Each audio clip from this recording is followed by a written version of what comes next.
थोडं सर्वांना नमस्कार, गुड मॉर्निंग, सुप्रभात आणि सर्वांना मानाचा जय महाराष्ट्र, वंदे मातरम. मित्रांनो, आज आपल्याला एका अशा विषयावरती बोलायचं आहे. त्या विषयावरती बोलणं हे अतिशय आणि खूप महत्त्वाचं आहे. आता नेहमी जे बरगळणारे सकाळी 9चे 10चे भोंगे आहेत, त्या भोंग्याला आता तरी शासनानं त्यावरती कुठला निर्णय नाही घेतला. त्या मजिदीवरचे भोंगे बंद झाले. ते वाजणारे अवैध किंवा आवश्यकता नसलेले भोंगे बंद झाले. पण हा 9चा भोंगा संजय राजाराम राऊत नावाचा बंद होणं तेवढंच महत्त्वाचं आहे. कारण तो आपल्या तोंडातून जे काही गोष्टी बरळतो, ते काही गोष्टी बोलतात हे अतिशय घृणास्पद म्हणा किंवा लोकांचे मनं विचलित करणारे म्हणा किंवा काही लिबरल लोकांना ते प्रोत्साहन देणाऱ्या गोष्टी असतात. आता हे लिबरल लोक कोण? लिबरल लोक म्हणजे जे शासनाच्या विरोधामध्ये आपलं काम बजावतात, हिंदुत्ववादी सरकारच्या विरोधामध्ये ते आपली रणनीती आखतात. हे अशा लोकांचे ते गॉडफादर आहेत. आता आपल्याला एका अशाच विषयावरती बोलायचं आहे, तेही सविस्तर. त्यामुळे व्हिडिओ शेअर करा, चॅनलला सबस्क्राईब करा, बेल आयकॉन दाबा.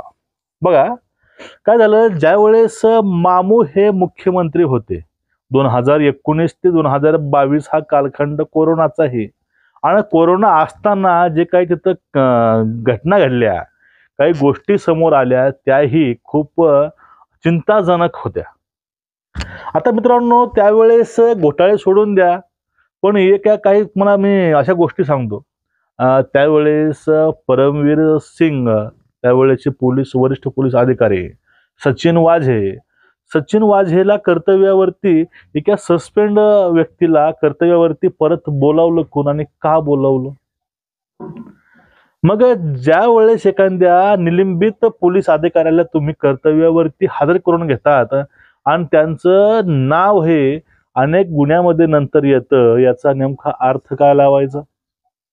मग त्यावेळेस जी आपली राजकीय कारकीर्द आहे, ते कारकीर्द जर ऑनलाईन होतीच, पण ते कारकीर्द हे वादग्रस्तही होते. मग त्यांनी आपल्या सोयीनुसार पोलीस अधिकाऱ्यांच्या बदल्या असतील, त्या अधिकाऱ्यांना परत सेवेमध्ये असेल, हे त्यावेळेस मामूने हे घेतलेलंच आहे. तुम्हाला मी हा विषय काय बोलला माहितीये का, की त्यावेळेस असं केलं होतं कारण त्याला असं एक घटना सुद्धा घडली मित्रांनो. आता काय झालं, संजय राऊत काल बोलताना सकाळी 10 वाजता परत बरगळले. आणि आता बघा, यांना फक्त बोलण्याकरता विषय काहीतरी पाहिजे असतात, आणि न्यूज चॅनलला पण बातम्या लावण्यासाठी काहीतरी खमखमीत असं एखादा टॉपिक पाहिजे असतो TRP साठी. मग झालं काय, असं त्याने बोलले की जे महाराष्ट्रातील काही पोलीस काही बल आहे, महाराष्ट्रातील पोलीस बल आहे, ते पोलीस बलच आहे अर्बन नक्षलवादी आहे. तुम्ही काल जनसुरक्षा कायदा आणलात आणि त्या जनसुरक्षा कौतुक केलं मुख्यमंत्र्यांनी, त्यांच्या सहकार्याने अर्बन नक्षलवादाला नियंत्रणात आणण्यासाठी. पण या राज्यामध्ये खरे अर्बन नक्षलवादी कोणी असतील तर ते भाजपा पुरस्कृत पोलीस दल, त्यांचे आमदार भाजपचे. आणि आता अर्बन नक्षलवाद काय असतो? आता भारतामध्ये जो नक्षलवाद होता, तो नक्षलवादाचं बिमोड हे भाजप सरकारनं केलंय. 2026 पर्यंत भारतामध्ये हा नक्षलवाद पूर्णपणे संपुष्टामध्ये येईल, हे असं वक्तव्य पण त्यांचं आहे आणि त्यांनी तसं कृती पण चालू केली आहे. मग आता या ठिकाणी जो पुढला नक्षलवादाचा प्रकार आहे, तो म्हणजे अर्बन नक्षलवाद. हा अर्बन नक्षलवाद मित्रांनो, हा मोठ्या मोठ्या शहरामध्ये हे हिंदूंच्या विरोधामध्ये, देशाच्या विरोधामध्ये हे कटकारस्थान रचण्यामध्ये हे अर्बन नक्षलवाद प्रायमरी काम करतो. मग हा अर्बन नक्षलवाद बुडापासून समूळ उखडून टाकण्यासाठी जो काही जनसुरक्षा कायदा आला, तो मुळात यासाठीच आहे, जे देशाच्या विरोधामध्ये, शासनाच्या विरोधामध्ये काही कटकारस्थान करतात, यापासून लोकांचं संरक्षण करणं, जनतेचं संरक्षण करणं, हे एक प्रायमरी एक इसेन्शियल मुद्दा आहे शासनाचा, त्याचं कर्तव्य पण आहे.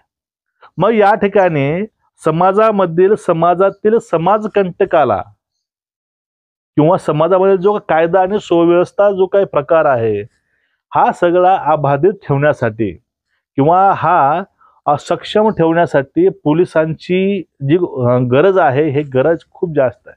आणि पोलीस हे पद काही भाजपने तयार केलं नाही किंवा काँग्रेसने केलं नाही.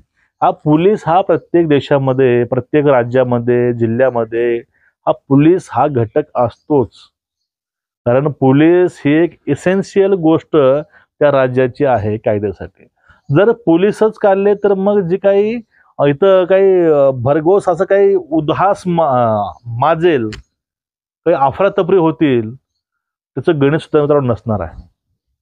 पण हे लोक असे आहेत, हे लोक म्हणजे संजय राऊत खास करून हे असं बरगळले आज की हा जे काही पोलीस आहे, हे पोलीस बल आहे, हे पोलीस हे अर्बन नक्षलवादी आहे. अहो, जो व्यक्ती दिवस रात्र एक करून, जो व्यक्ती कुटुंबापासून दूर राहून देशसेवेसाठी झोकून देतो, रस्त्यावरती रात्र दिवस 24 तास सण वार काहीही न करता तो रस्त्यावरती उभा असतो आपल्या संरक्षणासाठी, आपल्या डिफेन्ससाठी, तुम्हाला सुखामध्ये ठेवण्यासाठी, तुम्ही त्यांच्यावरती प्रश्नचिन्ह उभा करता आणि तुम्ही बोलता काय की हे पोलीसच अर्बन नक्षलवादी आहेत. मग हे जर पोलीस अर्बन नक्षलवादी असतील, मग ज्यावेळेस तुमचे महाराजे मुख्यमंत्री होते त्यावेळेसचे पोलीस कोण होते? देशभक्त होते की अर्बन नक्षलवादी होते? आणि तुमच्या जवळचे परमवीर सिंग आणि सचिन वाजे हे कोण होते? तुमचे गृहमंत्री कोण होते त्यावेळेसचे? ते अर्बन नक्षलवाद्याचे मोहरके काय हेड होते की ते साथीदार होते? तिथं हा एक मोठा प्रश्न येतो. म्हणजे आपल्या काळामध्ये जे काय झालं ते झाकून ठेवायचं. पण असे गंभीर आरोप कधीही फडणवीसावरती किंवा गृहमंत्र्यावरती किंवा भाजपवरती मित्रांनो होत नाहीत कधीच. कारण ते असे थर्ड क्लास कामं हे सरकार अजिबात करत नाही. आता विषय येतो ते म्हणजे सुरक्षेचा. VIP, VVIP ह्या लोकांची सुरक्षा म्हटल्यानंतर त्यामध्ये काही गोष्टी इच्छा नसतानाही कराव्या लागतात मित्रांनो. कारण पंतप्रधान, मुख्यमंत्री हा देशाचा असतो, कुठल्या पार्टीचा नसतो. आणि त्यांची सिक्युरिटी करणं, त्यांची सुरक्षा करणं हे आपलं कर्तव्य आहे. हे काहीतरी बोलले की कुठंतरी कांद्याचा शेतकरी आला, त्याला अटक केली, ते मोदीला भेटण्यासाठी आला होता हे बोलतात. आणि हेच विधानसभेमध्ये जाऊन बोलतात की माननीय मंत्र्यांच्या घरामधले व्हिडिओ बाहेर येतात, त्या फोटो बाहेर येतात, त्यावेळेस हे सुरक्षा तुम्ही त्यांना देऊ शकत नाही, तुम्ही विधेयक आणता जनसुरक्षेचे. म्हणजे त्यावेळेस तुम्ही प्रश्न करणार. आणि यावेळेस भारताचे पंतप्रधानाचे जर पुढे कोण जात असेल, अहो राहुल गांधींना भेटण्यासाठी 2-2, 3-3 दिवस या मुख्यमंत्र्यांना किंवा त्यांच्याच मोठ्या नेत्यांना लागतात. ते लांबडलं सोडून द्या, उद्धव ठाकरेंना भेटण्यासाठी यांच्याच मंत्र्यांना अपॉइंटमेंट घ्यावी लागायची. मी नाही बोलत, त्यांचेच लोक बोलायचे. आणि त्यांच्या त्याच कारणामुळं जे काही सेना जे बाहेर पडली आहे, जे लोक बाहेर पडलेत, याचं प्राथमिक कारण ते सुद्धा आहे, तुम्ही विसरू नका. कारण हे लोक आपल्याच नेत्याला, कार्यकर्त्याला, मंत्र्यांना वेळ देऊ शकत नाहीत. ते थोडंसं लांब लांब राहायचा प्रयत्न करतात त्यांच्यापासून. हे लोक एका पंतप्रधानाला एखादा व्यक्ती कुठलीही अपॉइंटमेंट न घेता ओपन प्लेसमध्ये, गर्दीमध्ये त्यांच्याकडे धावून जातो, त्यांना अडवणं हे पोलिसाचे कर्तव्य नाही का? तिथं हा एक प्रश्न मोठा आहे. पण यांना ह्या गोष्टी कळल्या पाहिजे की कुठल्या गोष्टीचा अहपोह केला पाहिजे. तुम्ही रस्त्यावरती उतरा, तुम्ही विरोधी पक्षामध्ये आहे, तुमच्या मागण्या कांद्याला भाव द्या, कांद्याची निर्यात बंदी उडवा, कांदा हा बाहेर एक्सपोर्ट करा. तुमची आंदोलनं याच्यासाठी पाहिजेत. तुमची आंदोलनं जे संविधानिक घटक आहेत, संविधानिक घटनात्मक संस्था आहेत, त्यांच्या विरोधामध्ये त्यांना नावं ठेवण्यासाठी किंवा त्यांच्यावरती आरोप करण्यासाठी नसावं. फक्त यांनाही माहित आहे, जर आपण काही यांचे प्रश्न घेऊन पुढे गेलो, आपल्याला काळं कुत्रं खाणार नाही. मग यावेळेस करावं लागेल काय की फक्त एखादा ट्रेंडिंग कुठला तरी मुद्दा घ्यावा लागेल, त्यामध्ये जास्त सोशल मीडियावरती तो बाऊ होईल, आऊचा बाऊ होईल आणि तो जास्त ट्रेंडिंगमध्ये येईल. अहो, या लोकांनी भारतीय सैन्याला नाही सोडलं. भारतीय सैन्याच्या कर्तृत्वावरती यांनी प्रश्नचिन्ह उभा केले होते. भारतीय सैन्यावरती, केंद्रीय संरक्षण मंत्रालयावरती, गृह मंत्रालयावरती प्रश्न विचारणाऱ्या ह्याच अवलादी आहेत. हे भारतानं पूर्ण बघितलं, जगाने बघितलं. एवढंच नाही तर पाकिस्तानानं सुद्धा बघितलंय की भारतामधील किती खोकलापण म्हणा, किती दिवाळेखोर हे लोक आहेत, किती दिवाळेखोर लोक आहेत आणि किती हे नीच लोक आहेत. ह्या लोकांना आपल्या स्वतःच्या सैन्यावरती प्रश्नचिन्ह उभा केले, ते काही थोड्या राजकीय स्वार्थासाठी. यांनी आपली नीतिमत्ता, देशभक्ती हे सगळे हे विकून खाणारे लोक आज पोलिसावरती प्रश्नचिन्ह उभा करतात की हे पोलीस म्हणजे अर्बन नक्षलवादी आहेत. अहो, तुमची विचारसरणी तुम्ही चालली कुठं? आणि तुम्ही आज परत सिद्ध केला की आम्ही राजकारणासाठी कुठल्या पण थराला जाऊ शकतो. आम्हाला मुंबई BMC पाहिजे, त्यासाठी आम्ही कितीही नीचपणानं वक्तव्य करू शकतो.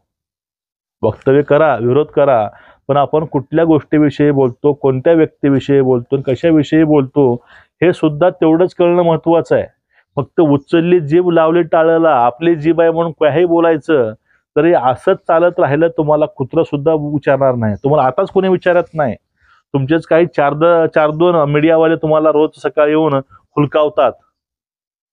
ते हे आता या ठिकाणी प्रश्न असा पडतो, ते बिस्किट टाकतात की तुम्ही त्यांना बिस्किट टाकतात, हेच कळत नाही आजकाल. पण असो, ह्या लोकांकडनं अशा आपण अजून कुठल्या अपेक्षा करू शकत नाही, कारण हे लोक आपल्याच मिलिटरीवरती, सैन्यावरती प्रश्नचिन्ह उभा करतात आणि हे लोक आता पोलिसावरतीही प्रश्नचिन्ह उभा करतात. यावरून तुम्हाला यांची पातळी, दर्जा कळून आला असेल. मग आता या राऊतांचं नेमकं करायचं काय? वरील मुंडकं खाली पाय तर अगोदर असतातच, यांचं दोन्ही आडव करावं लागणार आहे.